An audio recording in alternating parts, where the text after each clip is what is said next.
Bueno, tengo en mi corazón poder compartir con la iglesia, bien, acerca de, acerca de la oración, bien, pero enfocándonos principalmente en lo que es la oración cuando nos reunimos todos juntos, como iglesia, ¿sí? Nosotros este último mes casi, hemos estado conversando un poco con los varones de la iglesia acerca de la necesidad que tenemos como iglesia de crecer en la oración. Bien, no nos vamos a enfocar en esta serie principalmente en la oración privada, ¿sí? Aunque muchas de las cosas que vamos a ver claramente se van a aplicar y vamos a poder sacar provecho de nuestra oración privada. Pero en lo que nos vamos a enfocar principalmente es en la oración comunitaria, llamémosla así, ¿no es cierto? En el deber que tiene la iglesia cuando se reúne de poder orar, ¿bien? Es mi deseo que a medida que avancemos en esta serie de enseñanzas, ¿bien? Bueno, primero que entendamos mejor qué es orar al Señor, que seamos movidos a orar, que seamos movidos a orar por aquellas cosas que el Señor quiere que oremos, ¿bien? Y que de esa manera podamos honrar al Señor como un pueblo que depende de Él, ¿bien? Como un pueblo que depende de Él. Quiero que vayamos a Génesis, ¿bien? Capítulo 4, porque quiero que leamos y quiero que partamos de la primera oración que nosotros vemos en la Biblia, ¿bien?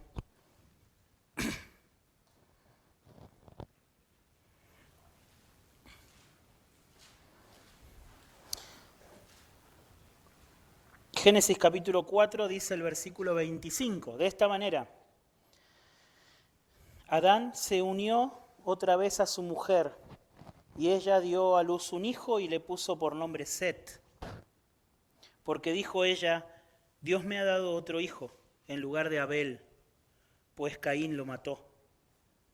A Set le nació también un hijo y le puso por nombre Enós. Y por ese tiempo comenzaron los hombres a invocar el nombre del Señor. Vamos a orar. Señor, quiero pedir tu ayuda en esta mañana para poder hablar y para poder hablar solo lo que dice tu palabra. Señor, quiero pedir tu ayuda porque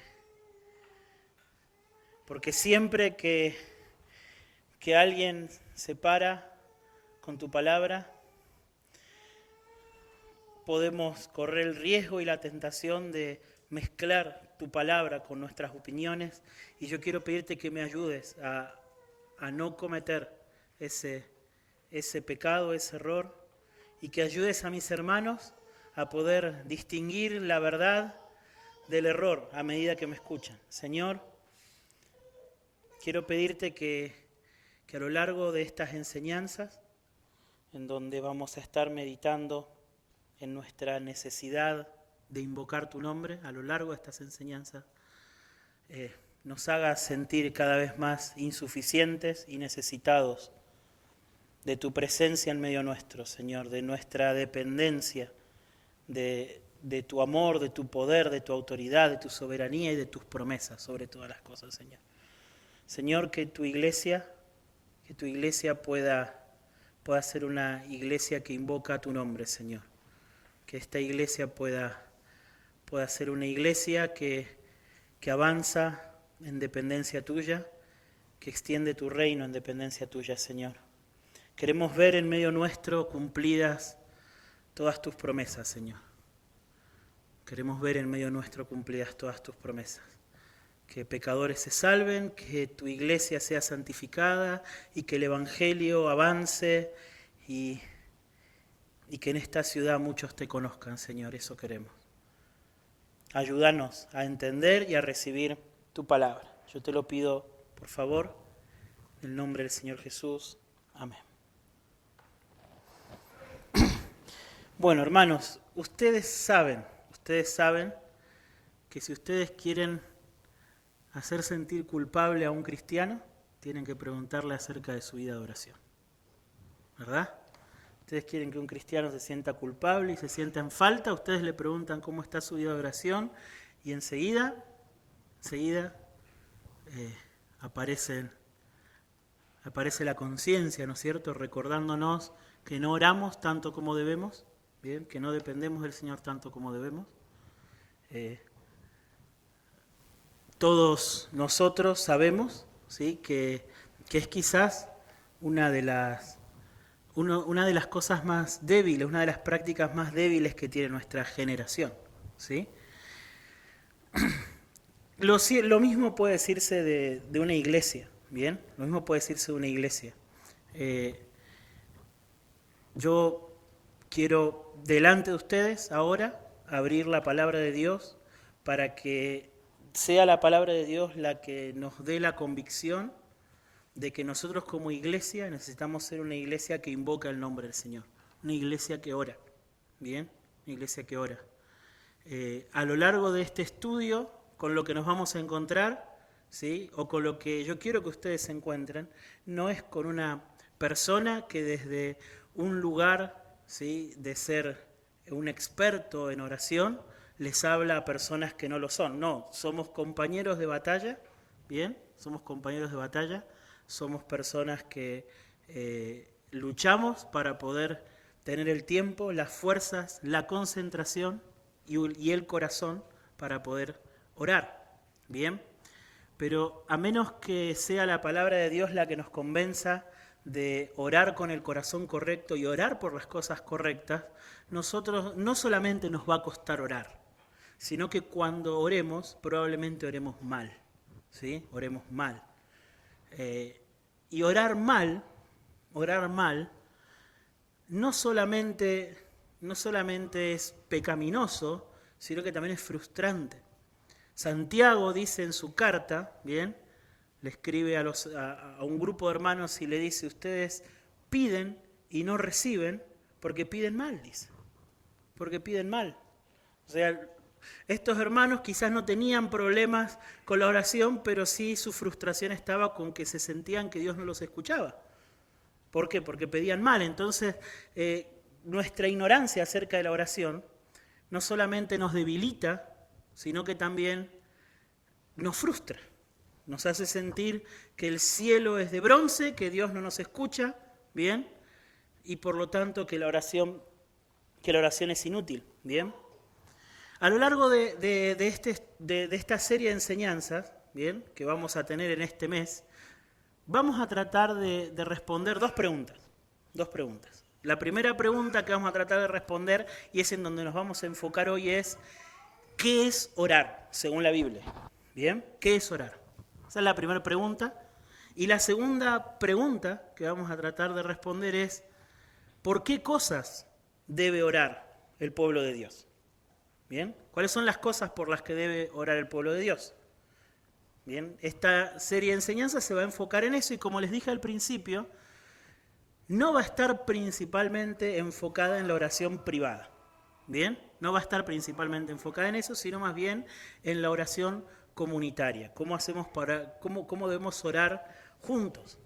Lo que ustedes van a notar también es que en la medida en que vayamos avanzando en nuestras enseñanzas y luego, principalmente luego, cuando terminemos esta serie, ¿bien?, vamos a procurar en nuestra reunión de adoración del domingo como esta, ir moldeando, ¿sí?, nuestra reunión para que sea una reunión en donde se ore más conforme a lo que vamos aprendiendo.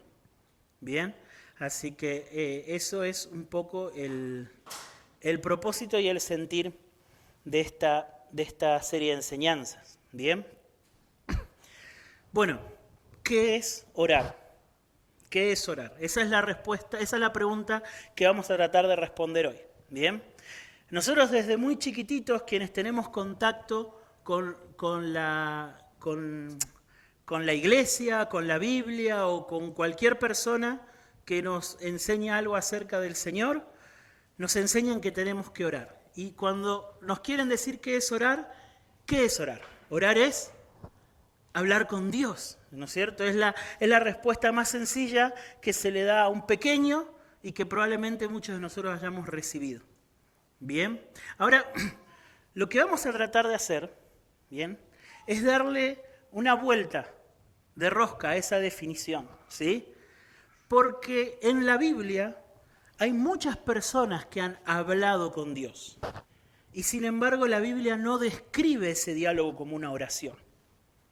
No lo describe como una oración. Por ejemplo, antes de este pasaje que hemos leído en Génesis 4, Dios tuvo una conversación con Adán y Eva en Génesis 3 después de que ellos pecaran, ¿bien? Y eso no fue una oración.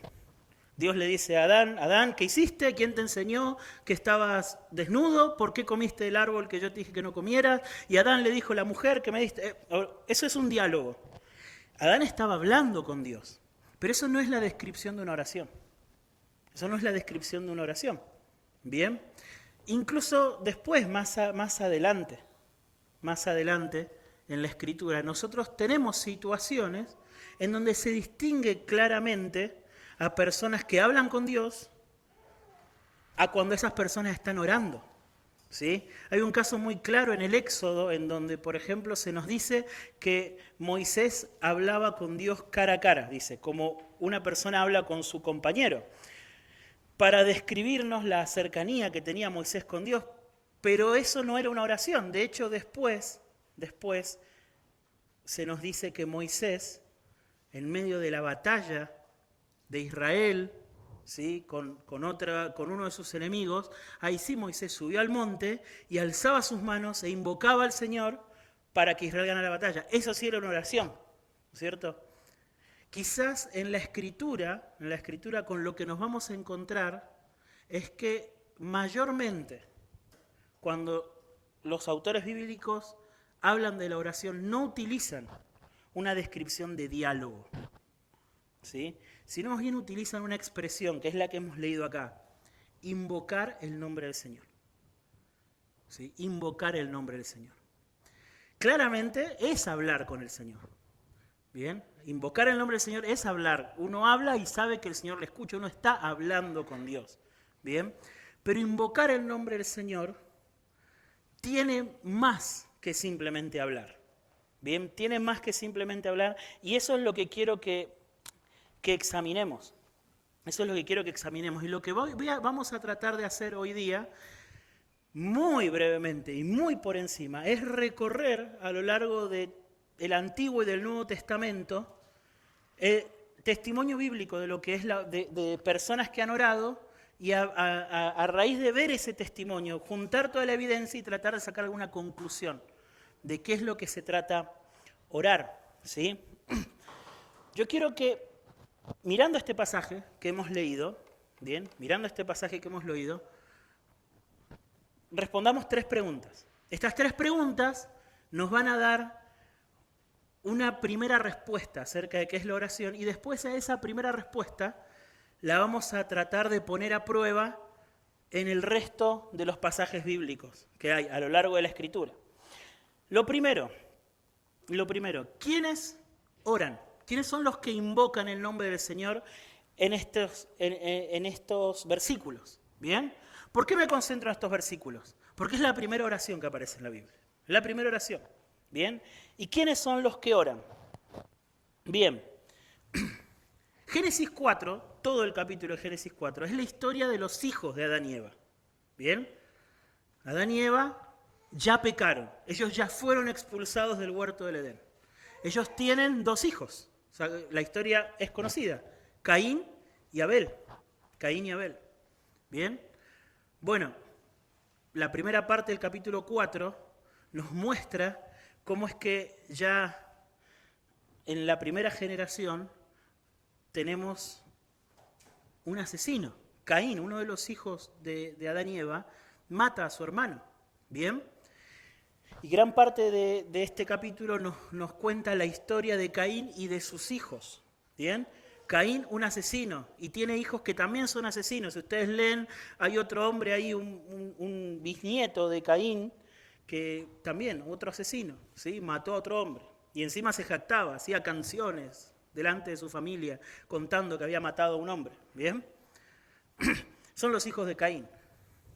Pero también está Bueno, Abel no se nos dice nada de los hijos de Abel, pero hemos leído acá que después Adán y Eva tienen un tercer hijo. Se les llama Set. ¿Bien? Y son estos hijos los que comienzan a invocar el nombre del Señor. ¿Bien? Son los hijos de Set. ¿Bien? Es como que podemos, si viéramos el árbol genealógico, tenemos Caín, bueno, Abel no, en su lugar Set, y los hijos de Set. Los hijos de Caín se ve como que van de mal en peor, pero los hijos de Set empiezan a invocar el nombre del Señor. ¿Sí? No sabemos nada de Set. Lo único que sabemos de Set es que tuvo un hijo también, que se llamó Enós. Y que fue en el tiempo de este hijo de Enós, ¿sí?, que esa familia empiece a invocar el nombre del Señor. Que esa familia empiece a invocar el nombre del Señor. ¿Cuál fue la ocasión? La segunda pregunta. ¿Cuál fue la ocasión de la oración? Es muy interesante. ¿Por qué Moisés, que está escribiendo el Génesis, nos cuenta en este momento de la historia que la humanidad empieza a invocar el nombre del Señor? ¿Bien? ¿Por qué? ¿Qué hay? ¿Qué nos quiere comunicar? ¿Qué nos quiere enseñar? Fíjense que no nos dice que en los tiempos de Adán y Eva comienzan a invocar el nombre del Señor. No nos dice que en los tiempos de Set se comienza a invocar el nombre del Señor, sino que se nos dice que en los tiempos del hijo de Set, en los tiempos de Enós. ¿Bien? Es una buena pregunta. Una buena pregunta. ¿Por qué? ¿Por qué acá? Fíjense que es un detalle. Piensen esto conmigo. Es una oración muy breve, la que escribe Moisés. Por ese tiempo comenzaron los hombres a invocar el nombre del Señor. Es una oración muy breve que parecería que si esa oración no estuviera, no afecta en nada a la historia. No afectaría en nada. No cambia el rumbo de la historia. Pero sin embargo el Espíritu Santo la puso ahí. ¿Qué nos quiere enseñar? ¿O por qué está ahí esa declaración? Bueno, yo quiero proponer una respuesta para esto. ¿Bien? Hay algo acá que está acá, en la superficie, una tensión que a la que nosotros no tenemos que pasar de largo. Nuestros primeros padres vivían en un estado de perfecta comunión con Dios. Debido a su pecado, ellos fueron expulsados del huerto del Edén, ¿bien? Y ellos fueron, junto con su castigo, vino castigo a toda la creación. Ellos fueron castigados y Dios los castigó a ellos y castigó a toda la creación, ¿bien? Pero Dios, aparte de hacer eso, ¿qué hizo? Él les dio una promesa. Él les dijo, los sentó o los puso delante suyo a la serpiente que había engañado a Eva, a Adán y a Eva. Uno por uno les fue hablando. Cuando le habló a la serpiente, él le hizo una promesa a la humanidad. Él le dijo a la serpiente que iba a ser maldita, que se iba a arrastrar del polvo. Dice, pero que un día, un hijo de Eva, va a venir un hijo y va a aplastar tu cabeza. Esa fue la promesa. Eso fue una promesa para la humanidad. ¿Qué les dijo? ¿Qué le estaba prometiendo? Que un día todo el daño, toda la maldición que había venido producto de la mentira de la serpiente, iba a venir un hijo de Eva que lo iba a deshacer, que iba a deshacer la maldición. ¿Sí? La simiente de la mujer, le dice.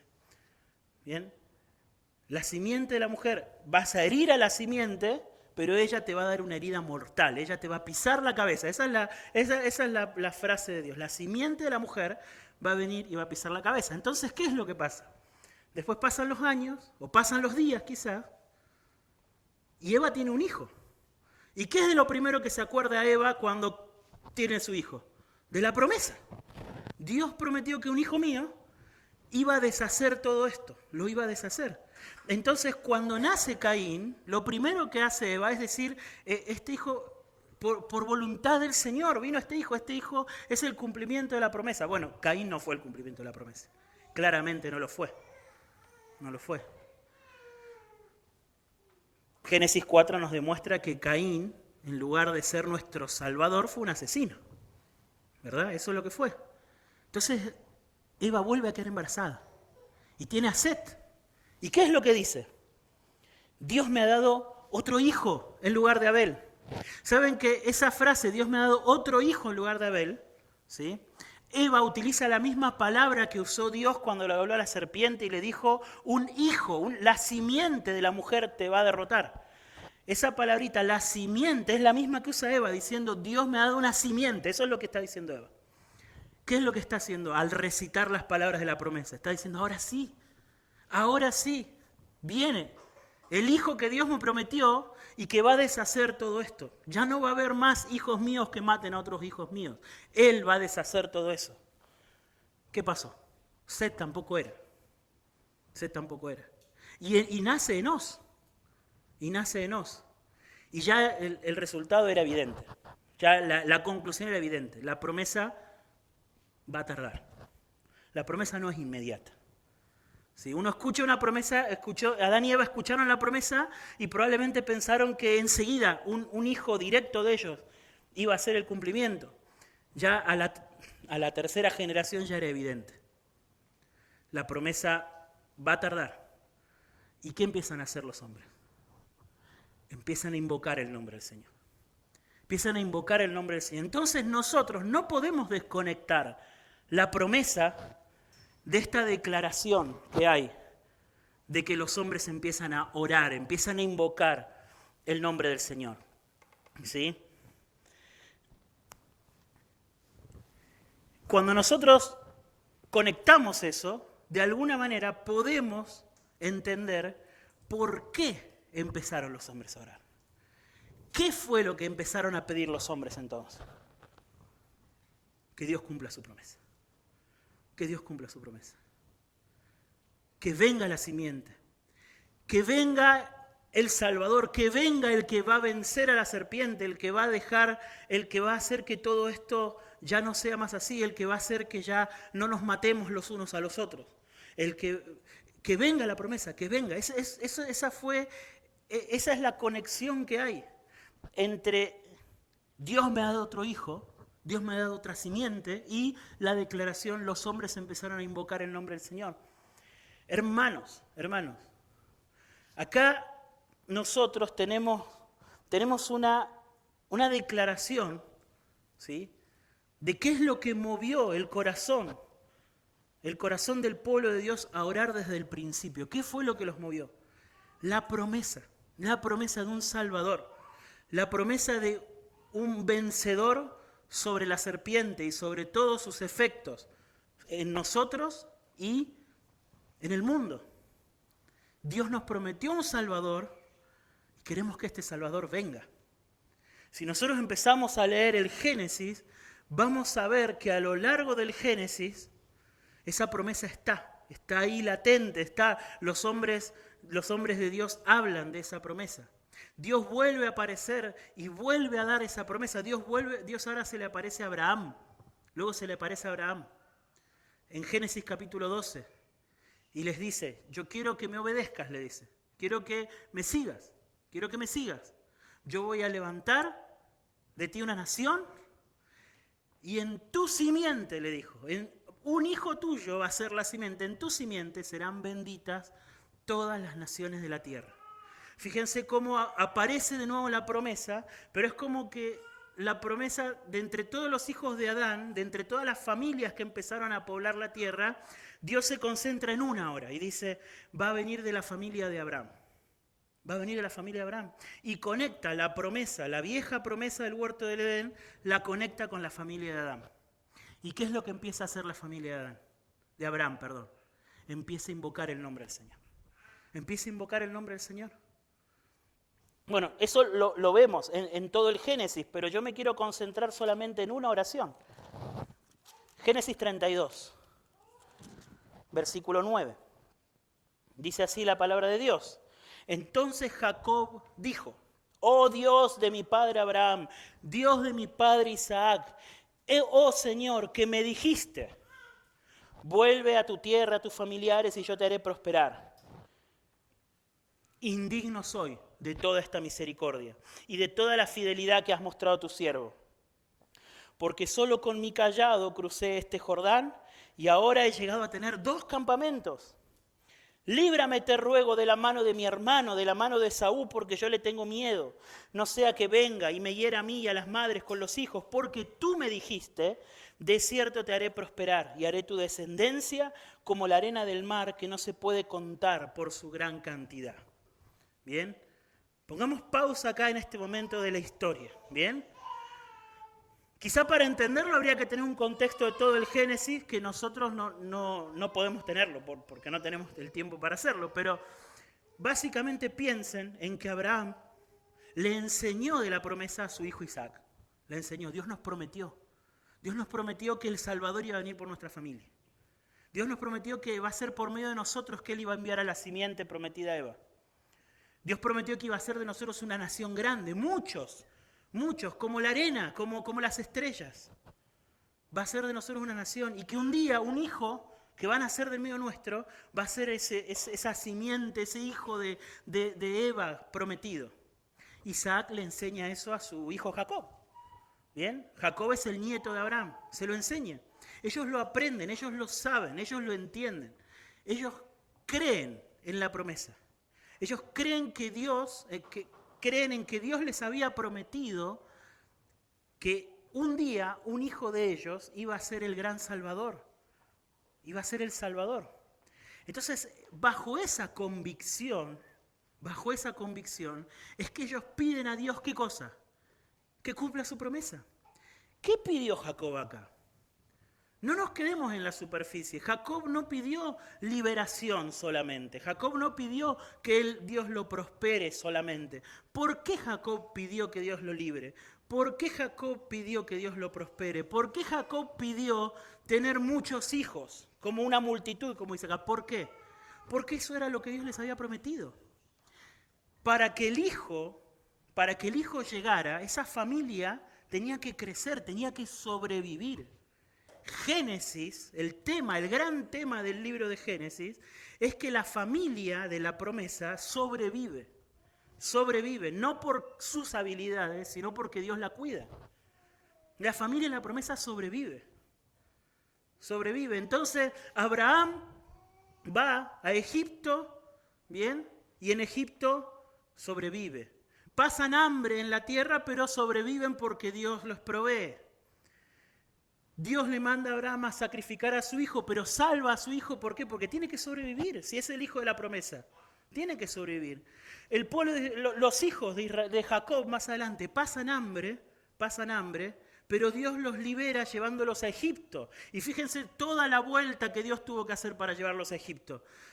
Vendieron a José, José estuvo no sé cuántos años en Egipto hasta que fue gobernador, ahí tiene los sueños. ¿De qué se trata la historia de José, hermano? La historia de José se trata de sueños, de túnicas de colores y de hermanos que se llevan mal. No, la historia de José se trata de las misteriosas vueltas que da Dios en su soberanía para cuidar a su pueblo.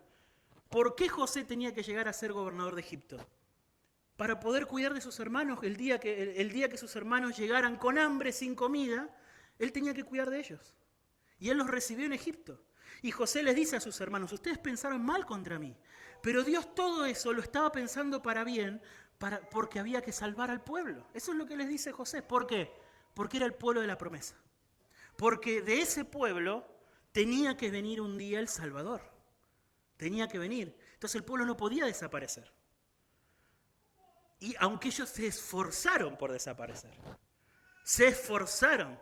Abraham, que miente delante del faraón, delante de reyes que podrían haberle cortado la cabeza, Dios los cuida. Isaac, que hace lo mismo. Jacob, que traiciona a su hermano, traiciona a otro hombre que podría haber mandado sus ejércitos a haberlos matado.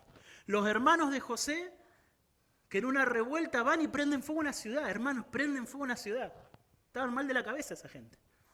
Pero Dios los cuida. O sea, la historia del Génesis no se trata de, qué piadosos que eran los patriarcas. No, se trata de que ellos hicieron todo lo posible para desaparecer, pero Dios estaba cuidando a ese pueblo porque era el pueblo de la promesa, era el pueblo a donde Dios había prometido que iba a venir el Salvador. ¿Y qué hicieron ellos? Invocaron el nombre del Señor. Señor, cumplí esa promesa. Cuídanos. ¿Por qué? Porque tiene que venir el Salvador. Cuidanos. Bien. Cuando nosotros vamos avanzando en la historia, ¿dónde termina el pueblo de la promesa? Termina en esclavos en Egipto. Esclavos en Egipto. ¿Qué es lo que hacen ellos de la esclavitud en Egipto? Éxodo capítulo 2. Oran. Claman al Señor.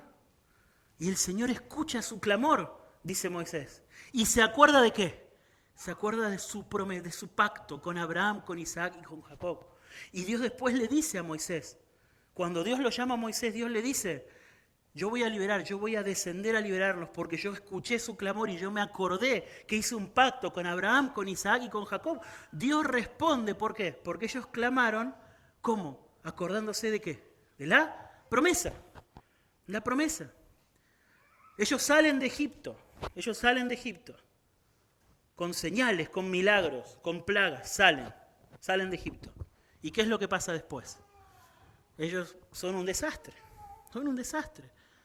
A tal punto llega la maldad que Dios le está dando la ley a Moisés en el monte Sinaí y ellos están abajo adorando un becerro de oro y haciendo cosas innombrables.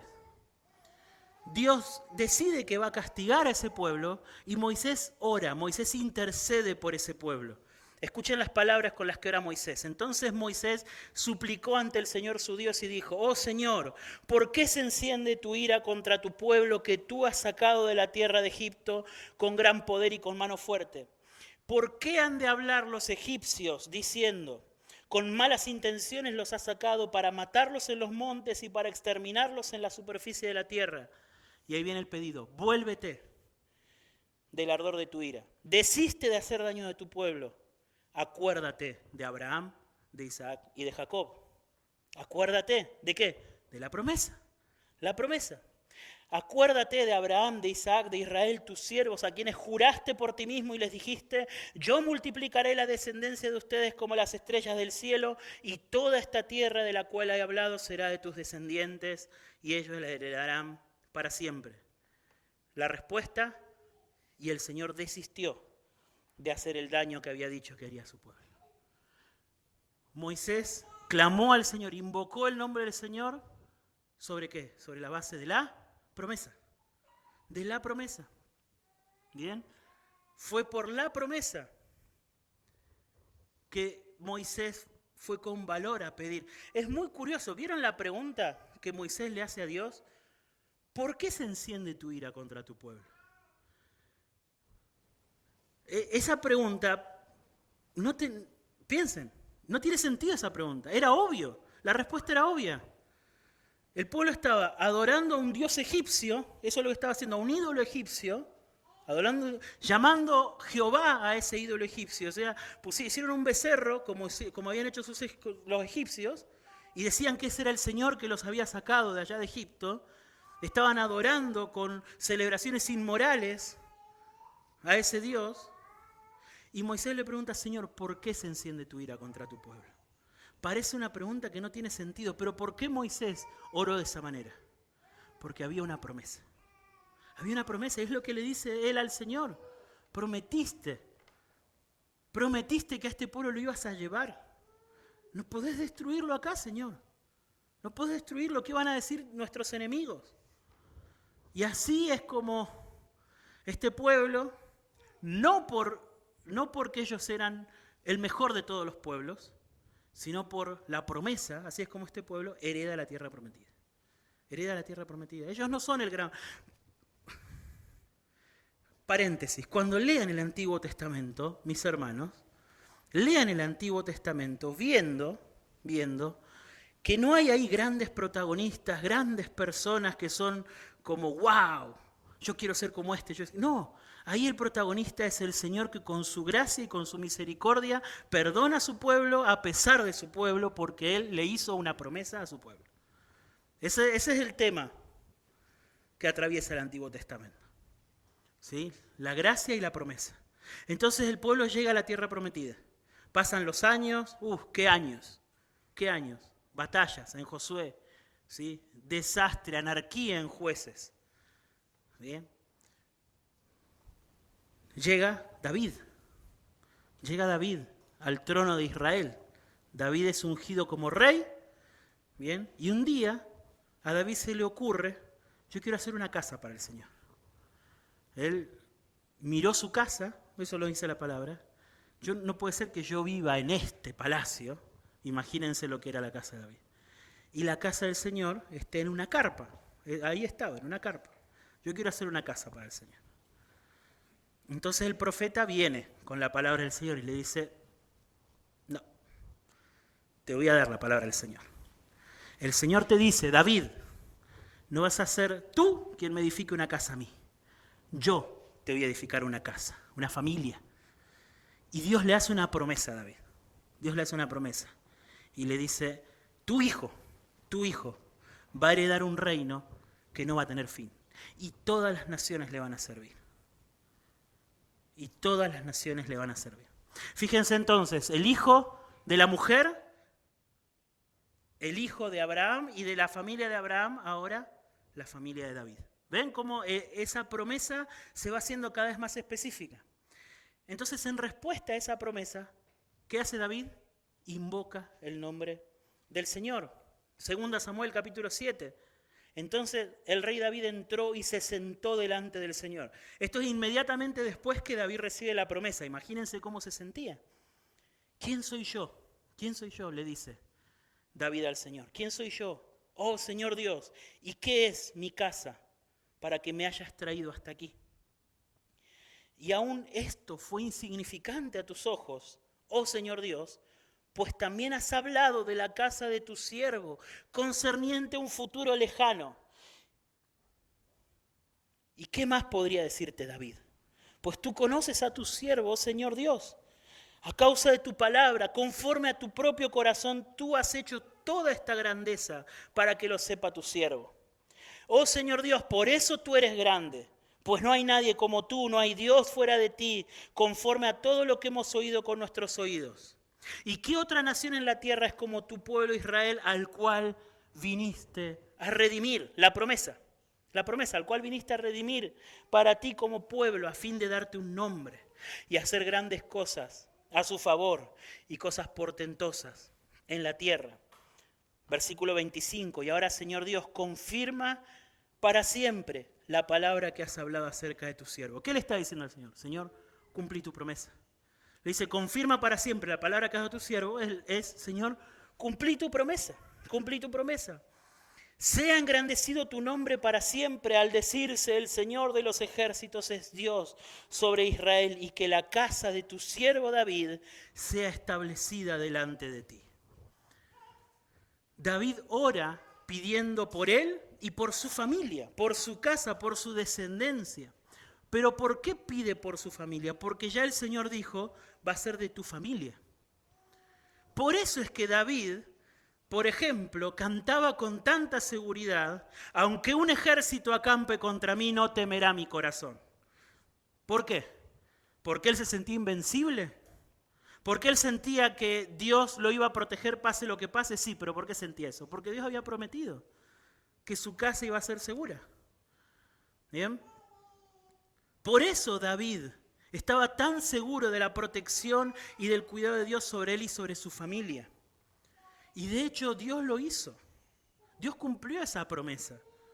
Porque cuando nosotros vemos la historia, cómo se va desarrollando la historia de la nación de Israel, nosotros vemos que la nación de Israel en un momento entra en un proceso casi de guerra civil, se divide, la nación de Israel se divide, una parte, el reino del norte, lo llama la Escritura, otra parte el reino del sur, y en el reino del norte están los rebeldes, no reinan ahí los hijos de David. ¿Qué pasa con ellos? Desaparecen. Dios en su rebeldía, en su pecado, en su idolatría, los lleva al exilio y nada más se sabe de ellos. Pero ¿qué pasó con los hijos, los que reinaron en el sur, los hijos de David? Ellos atravesaron todo el proceso. Fueron al exilio también, recibieron el castigo, pero ellos no desaparecieron. La descendencia de David siguió.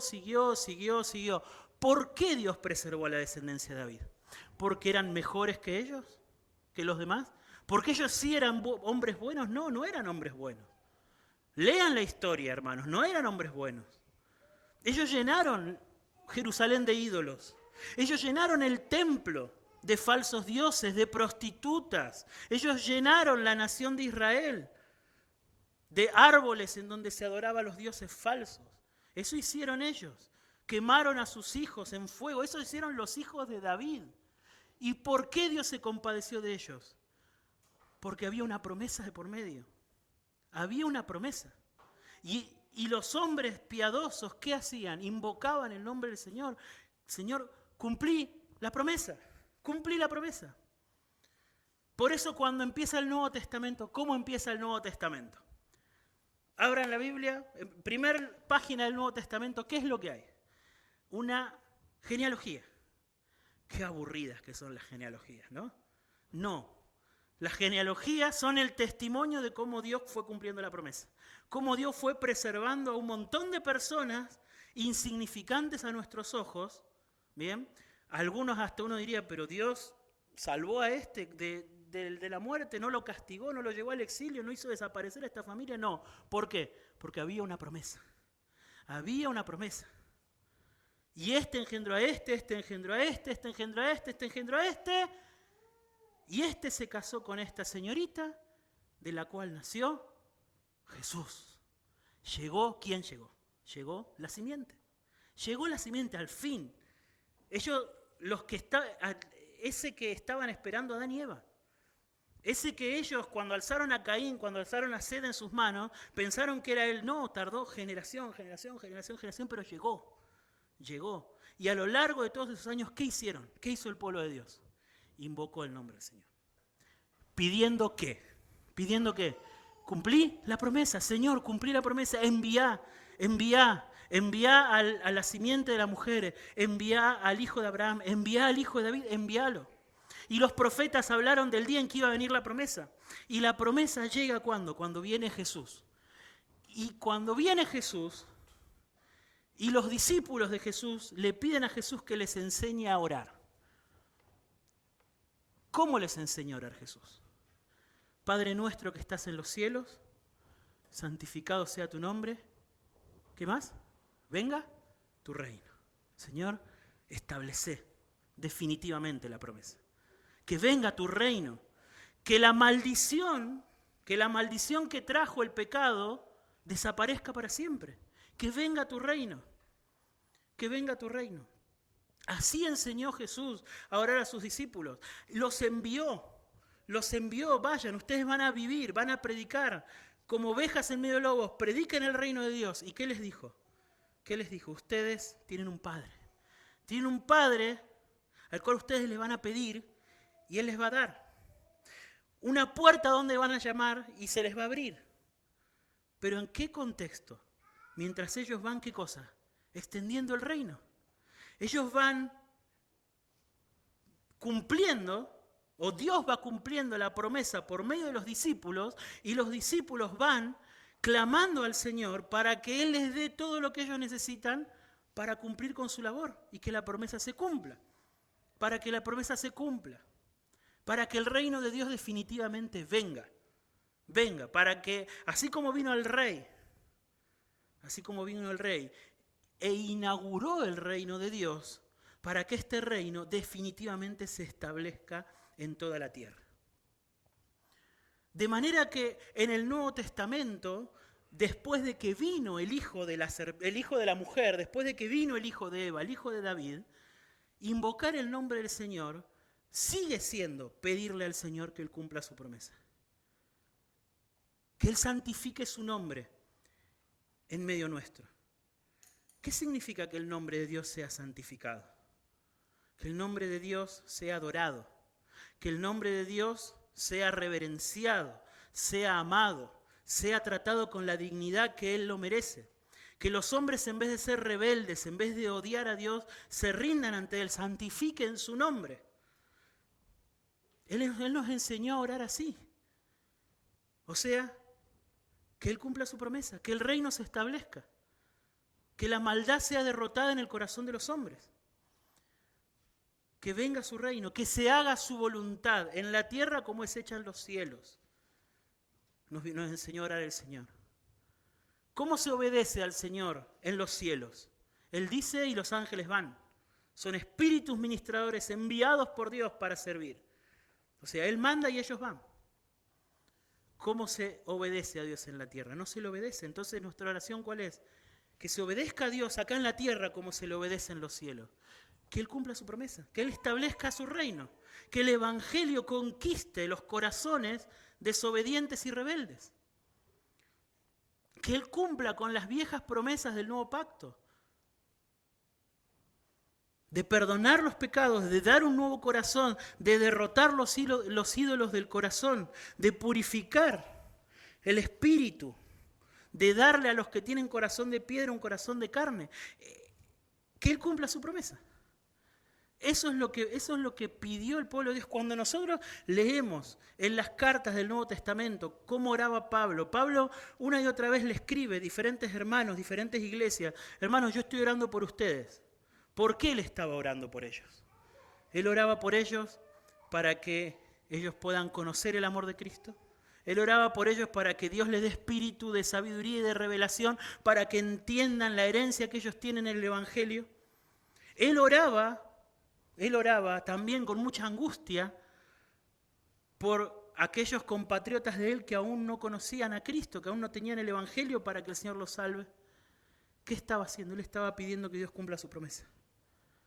Que Dios cumpla su promesa, que Dios extienda el reino por medio de salvar personas. Que Él santifique a su iglesia, que la haga cada vez más consciente del amor de Cristo, que purifique sus corazones, que les haga entender más profundamente el Evangelio. Eso pedía, ¿qué cosa? Que cumpla su promesa, que Dios cumpla su promesa. Esa fue la petición todo el tiempo, desde el Antiguo Testamento hasta el Nuevo Testamento.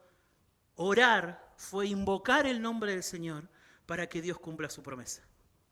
Eso es orar. Eso es orar. Esa es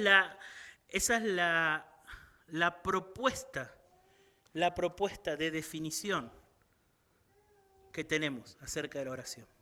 Orar es invocar el nombre del Señor para que Dios cumpla su promesa. Para nosotros, de este lado de la cruz, el Hijo de David ya vino. Nosotros no pedimos para que venga, pedimos para que venga por segunda vez. De hecho, la Biblia termina con esa oración.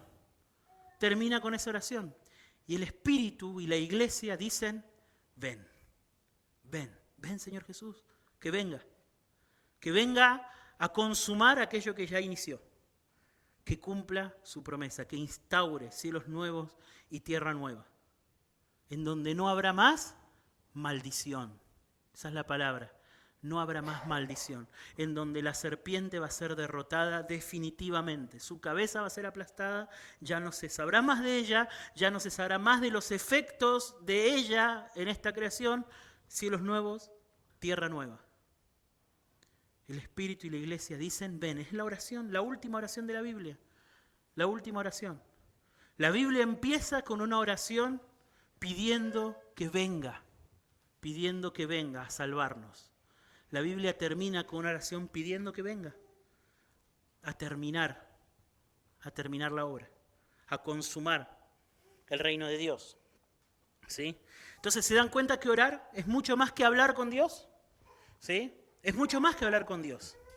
Orar, entonces, dijimos que es invocar el nombre del Señor para que Él cumpla su promesa. Es mucho más que una oración, una charla casual, improvisada, ¿sí?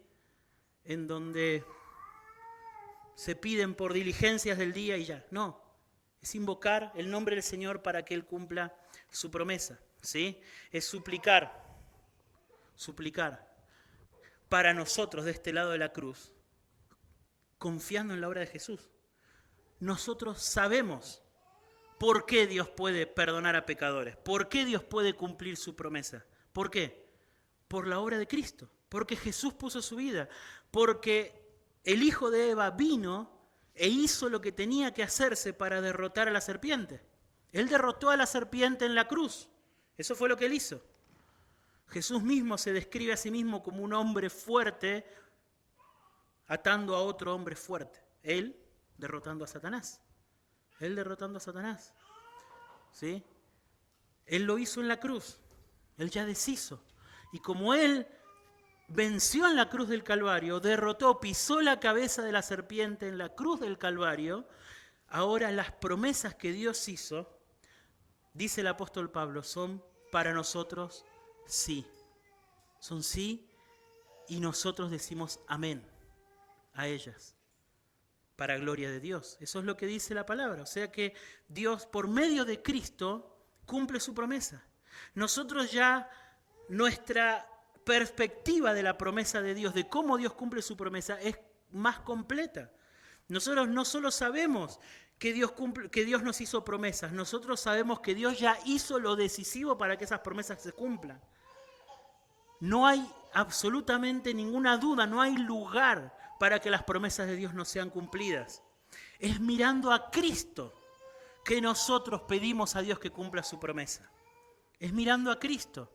¿Se acuerdan cómo oraron? Leímos recién a Moisés. ¿A qué apelaba? ¿A qué apelaba Moisés para que Dios cumpla su promesa? Al pacto. Señor, acuérdate de la promesa que hiciste a Abraham, Isaac y Jacob. No los destruyas. Hoy nosotros ¿a qué apelamos? Ese pacto con Abraham, Isaac y Jacob tiene una forma más nítida para nosotros, más definida. Apelamos al nombre de Jesús.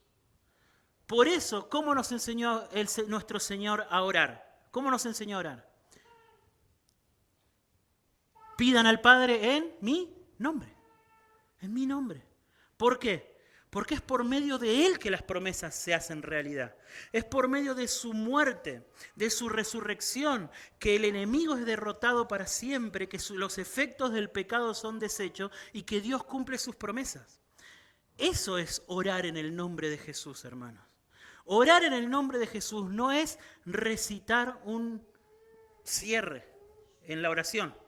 Orar en el nombre de Jesús es pedir que el Señor cumpla su promesa, confiando en que Él lo puede hacer y que Él lo va a hacer, porque Jesús murió en la cruz del Calvario y resucitó para asegurar que esas promesas se van a cumplir. Es saber, es tener la firme convicción de que cuando nosotros le pedimos al Señor, Señor, que tu reino avance en esta ciudad, ¿sí? Cuando nosotros le pedimos eso, que Él va a hacerlo. ¿Por qué?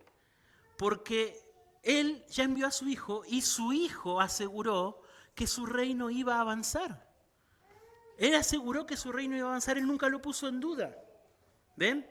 Cuando nosotros pedimos a Dios que perdone nuestros pecados, que son muchos, que son innumerables, a los cuales estamos expuestos todos los días, nosotros orar en el nombre de Jesús es mirar a la cruz, mirar a Jesús y saber que por esa cruz y por ese Salvador, cada vez que pidamos que Él perdone nuestros pecados, Él los va a perdonar.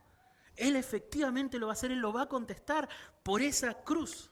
Eso es orar en el nombre de Jesús. Eso es orar, ¿sí? Ahora, hermanos, no está mal que terminemos con la oración diciendo que oramos en el nombre de Jesús. No estoy yendo en contra de eso.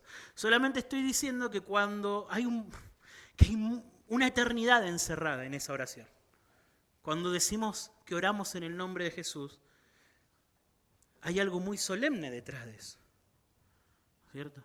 Y es la realidad de que estamos apoyando toda nuestra oración en la muerte de Jesús. Eso es lo que estamos haciendo. Y que Dios ha prometido contestar las oraciones de su iglesia cuando están basadas en las promesas que Dios ha hecho por medio de la muerte de Jesús. Bien, quiero cerrar, hermanos. Quiero cerrar entonces con algunas aplicaciones que tiene esto que hemos visto. Bien, lo primero que quiero que veamos es que si la oración está unida irremediablemente con la promesa, ¿sí? Eso significa que la oración y el evangelio siempre van juntos. Siempre van juntos. ¿Bien? ¿Por qué? Porque la promesa, eso que los antiguos llamaban la promesa, es lo que nosotros hoy conocemos como el evangelio. Es como el evangelio, esa es la promesa. Nosotros no tenemos oportunidad de que Dios nos oiga aparte del evangelio. Bien, no tenemos oportunidad de que Dios nos... Así como Moisés nunca hubiese tenido una oportunidad de pedirle a Dios que no castigue a su pueblo si Dios no hubiese hecho una promesa. ¿No es cierto? Nosotros no tenemos oportunidad de dirigirnos a Dios sin el Evangelio, sin un sustituto, sin una promesa de que si confiamos en ese sustituto, Dios perdona nuestros pecados y nos recibe como hijos. No hay ninguna oportunidad de que Dios nos escuche. El Evangelio y la oración están irremediablemente unidas. ¿Bien? Pero también están irremediablemente unidas porque si orar es invocar el nombre del Señor para que Él cumpla su promesa, el Evangelio no solamente es lo que hace posible nuestra oración, sino que debe ser el contenido de nuestras oraciones, hermanos. Debe ser el contenido. ¿Qué significa que el Evangelio debe ser el contenido? ¿Cuáles son las promesas del Evangelio, hermanos? ¿Perdón de pecados? Hermanos, nosotros debemos orar para que nuestros pecados sean perdonados. Y efectivamente, si oramos confiando en la promesa, nuestros pecados van a ser perdonados. ¿Qué promete el Evangelio? ¿Que nuestros pecados van a ser derrotados en nuestra vida? Claro, eso promete. Los voy a librar de todos sus ídolos, prometió el Señor. Bueno, Señor, limpiame de mis ídolos. Esa es una promesa conforme al Evangelio. Que Él nos santifique, que Él nos ayude a superar nuestras debilidades y pecados, aquellas en las cuales somos débiles, aquellos en los cuales caemos. Esa es una oración conforme al Evangelio. Cuando oramos por seres queridos que no conocen a Cristo, ¿es una oración conforme? Claro, es una oración conforme al Evangelio. Estamos pidiendo que el reino de Dios avance y se extienda. Avance y se extienda. El Señor nos enseñó a orar eso, ¿o no? Que se extienda, que transforme, que el Evangelio, cuando pedimos que nuestro pariente, amigo, ser querido, conozca a Cristo, estamos pidiendo que el Evangelio transforme esa vida y que el reino de Dios se extienda a esa vida. ¿Sí? Cuando oramos conforme al Evangelio, hermanos, cuando oramos conforme al Evangelio, estamos invocando el nombre del Señor y apelando a sus promesas. No hay otro lugar más seguro. No hay otro lugar más seguro. No hay otro lugar más seguro en donde orar, en donde tener esperanza, en donde tener convicción, confianza, confianza.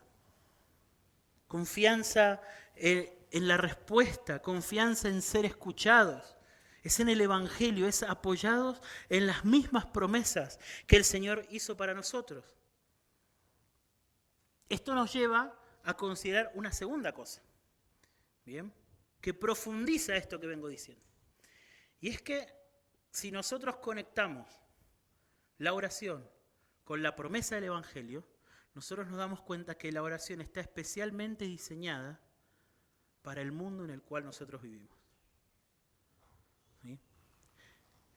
El mundo de Eclesiastés, el mundo loco en el cual hemos estado meditando tanto tiempo, es un mundo que es así, es vano, porque Dios lo sujetó a la vanidad. Eso nos dice la palabra. Dios sujetó a la creación a vanidad. Dios maldijo esta creación. Dios le dijo a Adán, maldita será la tierra por tu causa. Trabajar te va a costar horrores. A tu esposa tener hijos le va a costar un montón. Todos los días vas a sufrir. Te va a costar sacar el pan de la tierra. Y va a ser así todos los días de tu vida hasta que vuelvas al polvo del cual fuiste tomado. Eso es lo que Dios le dijo a Adán. Dios maldijo a Adán, pero también maldijo la creación. Y este mundo, maldecido por Dios, y nuestro corazón afectado por el pecado, es el escenario en donde aparece la promesa, aparece el Evangelio. La oración está diseñada para un mundo caído, hermanos. La oración está diseñada para un mundo caído. La oración está diseñada para que los pecadores débiles obtengan el perdón de los pecados debido a que están caídos. La oración está diseñada para un mundo de dolor, para un mundo de aflicción, para un mundo enemistado con Dios, Para eso está diseñada la oración. ¿Por qué? Porque la promesa apunta a la redención de ese mundo. La promesa, el evangelio, ¿qué es? Es la redención, es la regeneración del ser humano y la regeneración de la creación. Eso es la promesa. Dios haciendo de nuevo al hombre y Dios haciendo cielos nuevos y tierra nueva. Entonces la oración está especialmente diseñada para un mundo como el nuestro, hermanos. La oración está especialmente diseñada para una vida como la vida en la cual nosotros estamos inmersos. Vida de dolor, vida de angustia, de vanidad, de injusticia, de enfermedad, de traición. Para esa vida está diseñada la oración. Porque el evangelio está diseñado para redimir este mundo. Pero se dan cuenta, mis hermanos, se dan cuenta que cuando nosotros vemos a la oración como un medio por el cual yo clamo a Dios para que Él cumpla sus promesas, ¿sí? Para que Él cumpla sus promesas, de alguna manera también la oración me confronta con el egoísmo y el egocentrismo de mi corazón. Mis hermanos, nosotros muchas veces también pedimos mal, como dice Santiago.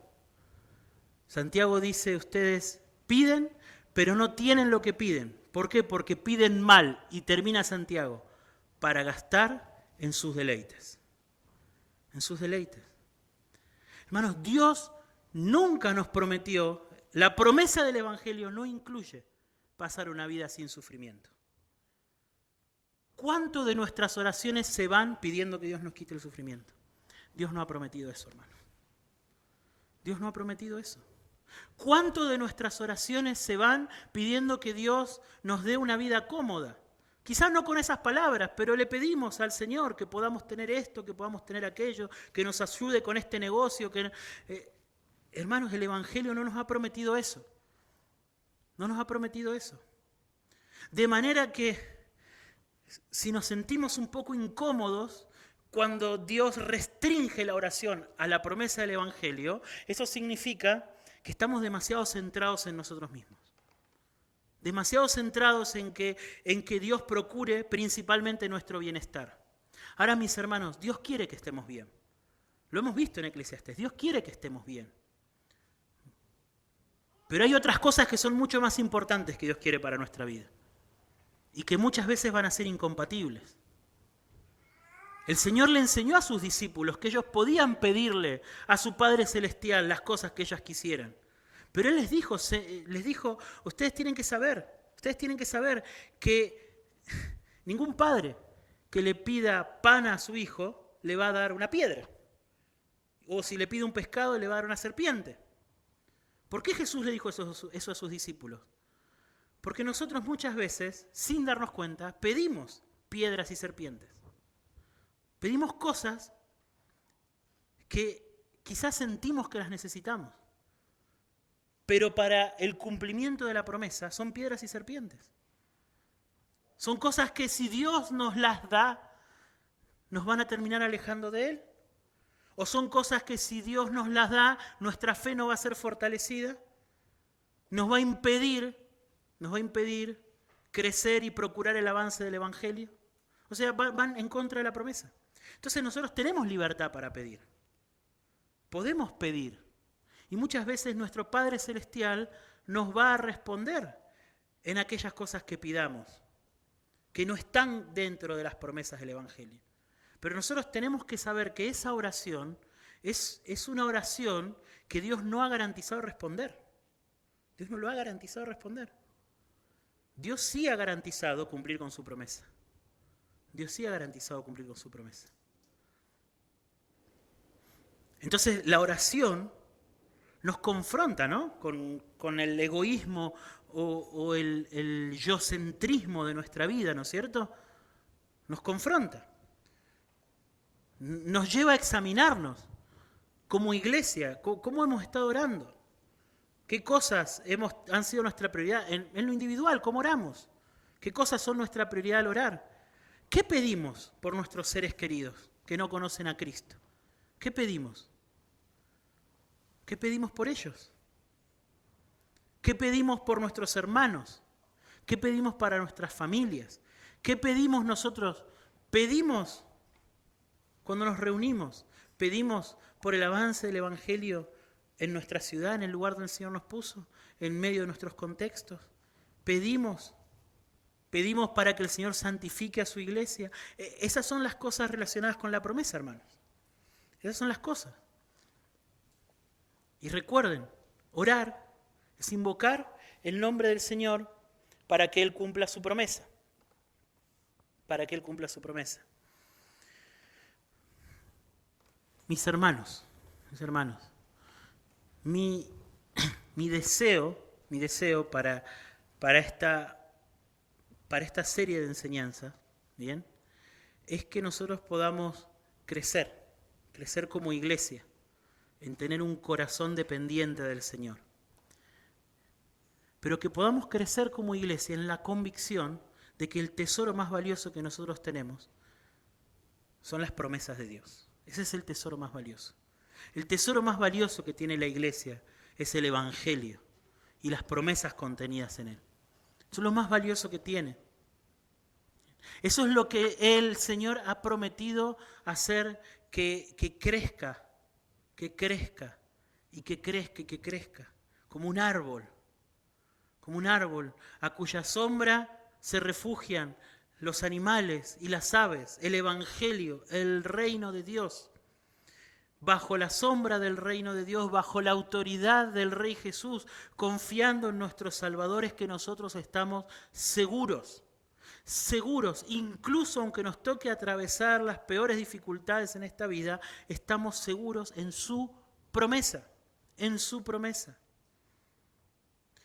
Que al considerar la oración, hermanos, el Señor nos dé un corazón o vaya arrancando nuestro corazón, ¿sí?, de ese lugar cómodo de egocentrismo, mientras Él nos convierte en personas que desean cada vez más ver el reino de Dios avanzando en este lugar, en esta ciudad, y que el Señor cumpla su promesa.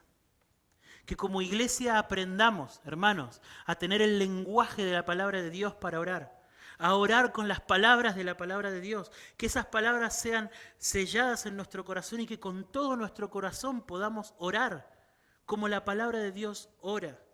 Que el Señor nos santifique, que el Señor nos limpie de nuestros pecados, que Él nos haga entender mejor, espiritualmente, no solo intelectualmente, espiritualmente, que podamos entender el tamaño de las promesas que hemos recibido, que con el lenguaje de la palabra de Dios podamos orar pidiendo al Señor que vuelva, que venga a buscarnos. Y que ese lenguaje de la palabra de Dios en nuestro corazón desplace nuestra vida egocéntrica, nuestras peticiones egocéntricas, nuestras peticiones para gastar en nuestros deleites, ¿no es cierto? Y que sean reemplazadas por aquellas cosas que el Señor nos enseñó a orar, ¿sí? Santificado sea el nombre del Señor, que venga su reino, que se haga su voluntad, acá, en esta ciudad que se haga la voluntad del Señor, como se hace en los cielos. Vamos a terminar orando. Señor, gracias por tu palabra. Gracias, Señor, porque podemos juntos invocar tu nombre, porque tenemos el Evangelio, porque sabemos que Cristo vino, cumplió tus promesas y va a llevar al final, va a llevar a la consumación a todas y cada una de tus promesas. Señor, nuestro descanso está en Él, está en el Salvador, está en el Señor Jesús. Nuestra esperanza está puesta en Él. Que en esta vida, sin importar lo que nos toque pasar, Él va a ser nuestro Salvador. Él va a interceder por nosotros. Él nos va a tomar de su mano y nos va a llevar hasta el final, Señor. Señor, ayúdanos como iglesia a tener este corazón confiado y anhelante de sus promesas. Te lo pido, por favor, Señor, en el nombre de Jesús. Amén.